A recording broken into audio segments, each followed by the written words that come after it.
Bangladesh cricket দলকে নিয়ে আন্তর্জাতিক ক্রিকেট কাউন্সিলর আইসিসির নেওয়া সিদ্ধান্ত পুনর্বিবেচনার আহ্বান জানিয়েছে জামায়াতে ইসলামীর আমির ডক্টর শফিকুর রহমান।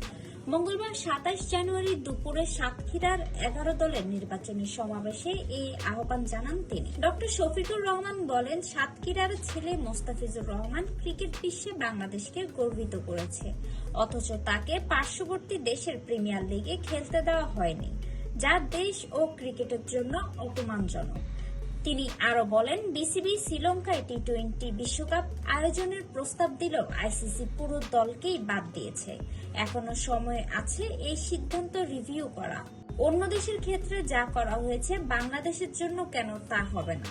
বাংলাদেশের স্বার্থ সবার আগে রাখার আহ্বান জানিয়ে তিনি বলেন, প্রতিবেশীদের সঙ্গে বন্ধুত্ব চান, তবে আল্লাহ ছাড়া কাউকে প্রভু হিসেবে